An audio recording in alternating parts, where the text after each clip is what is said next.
Rizkiku ada di langit, bukan di tempat kerja. Belajar tawakal kepada putri 10 tahun.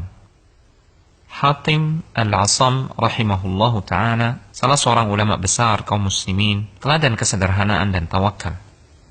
Hatim rahimahullah suatu hari berkata kepada istri dan 9 putrinya, bahwa ia akan pergi untuk menuntut ilmu. Istri dan putri-putrinya keberatan, karena siapa yang akan memberi mereka makan?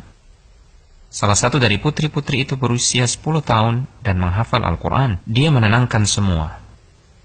Biarkan beliau pergi. Beliau menyerahkan kita kepada Zat yang maha hidup, maha memberi rizki, tidak pernah mati.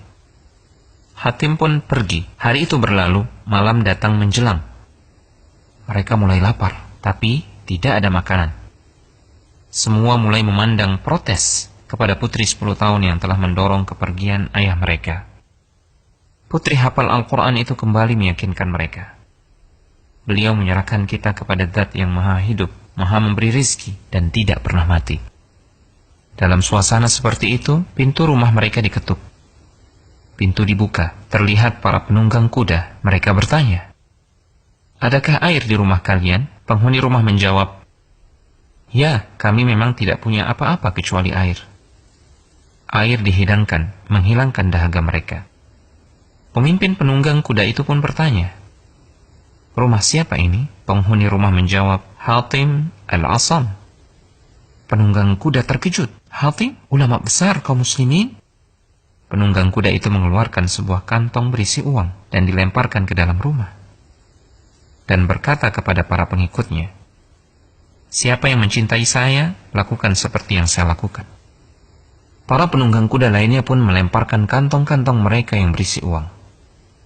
Sampai pintu rumah sulit ditutup karena banyaknya kantong-kantong uang. Mereka kemudian pergi. Tahukah antum siapa pemimpin penunggang kuda itu? Ternyata dia adalah Abu Ja'far Al-Mansur, Amirul Mukminin. Kini giliran putri 10 tahun yang telah hafal Al-Quran itu memandangi ibu dan saudari-saudarinya.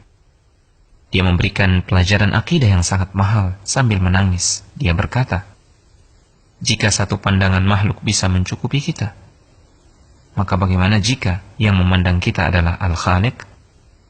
Terima kasih nak, kau telah mengingat kami yang dominasi kegelisahannya hanya urusan dunia. Hingga lupa ada Al-Hayyur Razzaq, hingga lupa jaminannya. Dan di langitlah rizki kalian, bukan di pekerjaan, bukan di bank, bukan di kebun, bukan di toko, tapi di langit. Hingga kami lupa tugas besar akhirat. Duhai Allah, janganlah engkau menjadikan dunia sebagai kegundahan terbesar kami." وَفِي السَّمَاءِ رِزْقُكُمْ وَمَا تُوعَدُونَ فَوَرَبِّ السَّمَاءِ وَالْأَرْضِ إِنَّهُ لَحَقٌّ مِثْلَ مَا أَنَّكُمْ تَنطِقُونَ